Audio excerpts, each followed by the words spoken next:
Tere päevast kõigile ka minu poolt.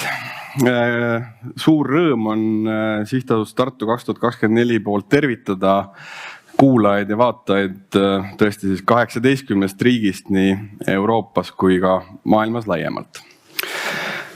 Kuidas jääda täie mõistuse juurde, seda räägime sinuga 2025. aastal uuesti, aga jah, et tõepoolest, et täna on siin olnud juttu sellest, kuidas Euroopa kultuuripealinn on 2024. aasta Eesti tippsündmus ja ma arvan, et edukas ja silmapaistev Euroopa kultuuripealinn on kasulik tervele Eestile, nii kultuurisektorile kui tegelikult ka laiemalt. Ja tegelikult kõik meie saame kaasa rääkida sellest, mida me siin teeme ja olla Tartu 2024 saadikud. Ning see on suur võimalus olla kohal Euroopas ja tuua samal ajal ka Euroopa siia. Nii publiku, kunstnike kui ka ajakirjanike ning tegelikkuses ka siis artistide mõistes.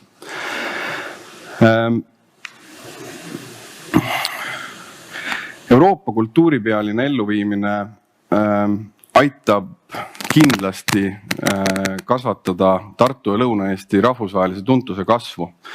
Ja meie suur soov on, et elanikkonna kultuuriosalus ja tegelikult ka heaolu kasvaks läbi selle. Kultuuripealinn on reaalselt ka majanduslik mõõde ja me usume siiralt, et edukalt korraldatud kultuuripealinn edendab siinset ettevõtlust. Meie üks põhiväärtusi on põlvkondade koosloome ja see kindlasti annab võimaluse olla heaks eeskujuks Euroopale ka selles küsimuses. Võime mõelda, et miks me peaksime üldse Euroopale tegema. Et meil on siin hea küll, et me oleme harjunud korraldama ühte toredat üritust või festivali, kus meil on alati käinud sõbrad tuttavad Eestist, mõned võib-olla ka välisturistid, aga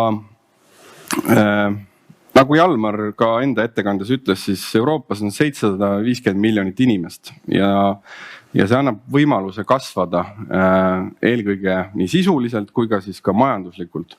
See kindlasti annab uut emotsionaalset jõudu teha midagi seninägematut.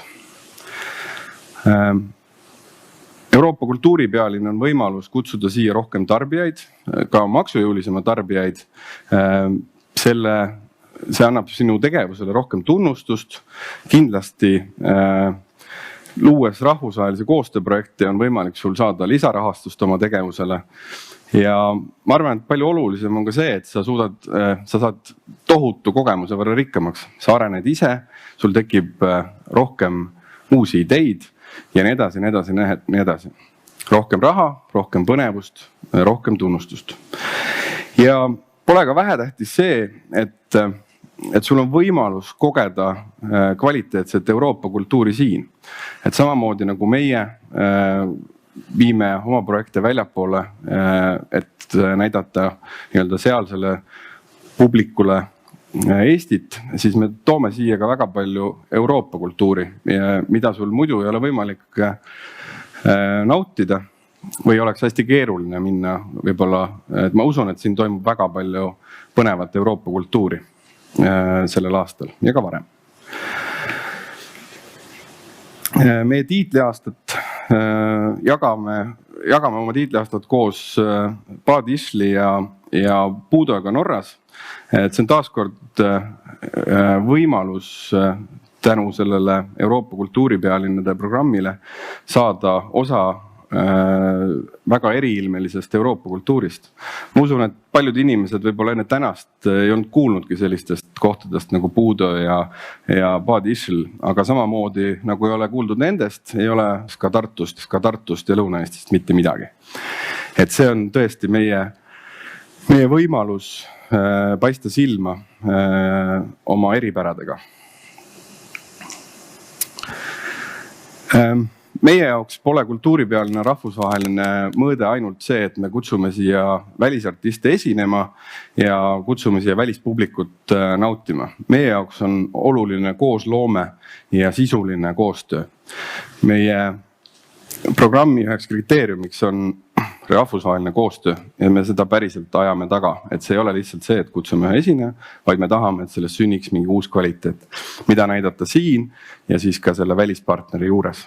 Eelmisel suvel toimus Tartus Metallica kontsert.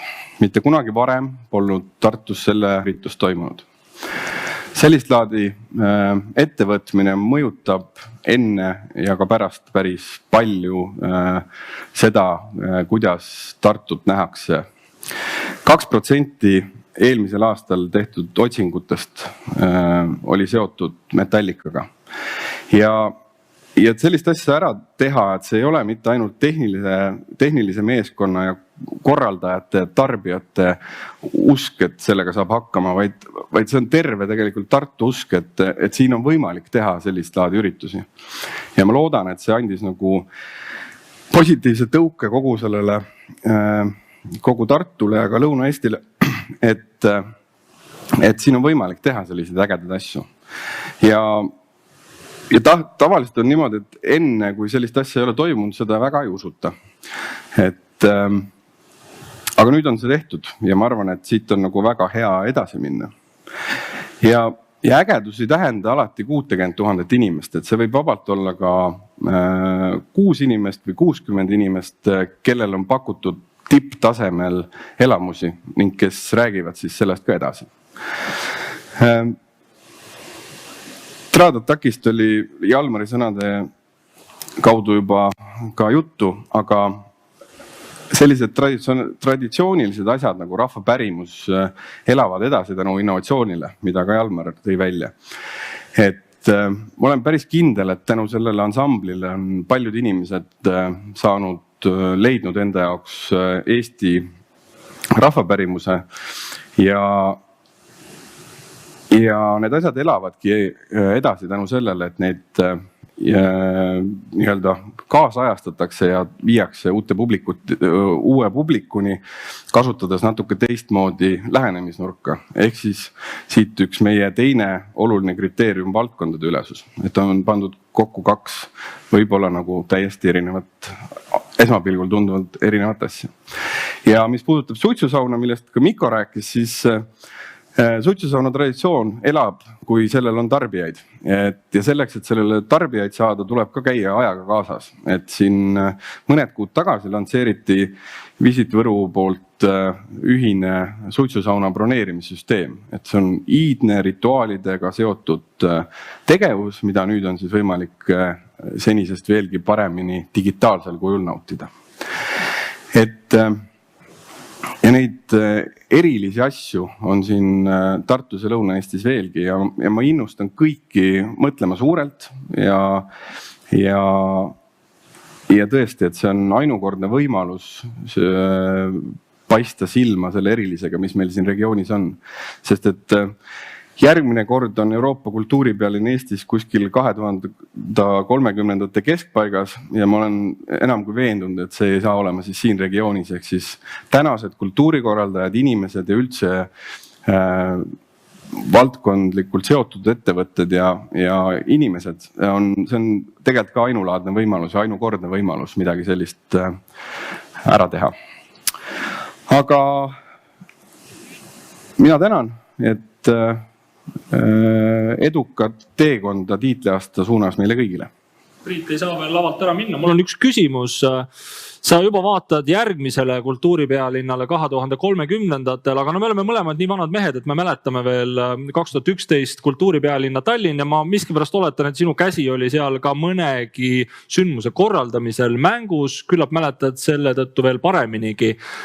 No Mikko, me ühendasime nüüd lahti siit, ta ei näe enam midagi, sa võid nüüd ausalt öelda, et millised on need õppetunnid, mida sina Tartu 2024 sihtasutuse juhina teeksid nüüd nagu paremini. Kas üldse on võimalik neid 2 kogemust võrrelda, üks pealinnas, teine siis ülikooli pealinnas? Millised on õppetunnid Tallinn 2011? Ma arvan, et need on täiesti erinevad asjad selles mõttes, et aeg oli täiesti teine, kultuuripealinna kogu see programm oli erinev nii-öelda ka Euroopa vaatest, et see süsteem on natuke muutunud, mida ja kuidas tehakse.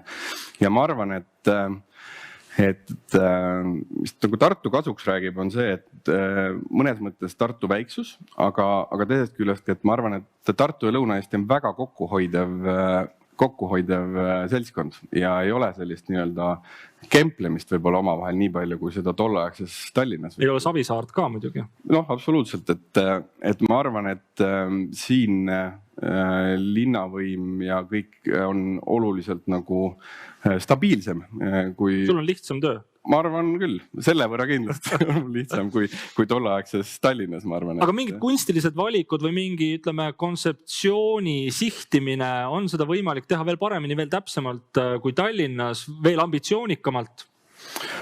Ma arvan kindlasti, et võib-olla see on jälle üks asi, ma arvan, et me peame oma mugavustsoonist välja astuma, et Tartule on nii-öelda heidetud ette, et nad on hästi niisugused enesekesksed ja mõeldakse nagu hästi väikselt. Et ma arvan, et see Euroopa kultuuripealine ja see ka Euroopa mõõde ja vaade, millest me täna hästi palju räägime, et seda tuleb kogu aeg kuklas hoida, et tuleb mõelda suuremalt ja laiemalt ja ambitsioonikamalt ja kindlasti teha selliseid nii-öelda ka võib-olla teravamaid projekte ja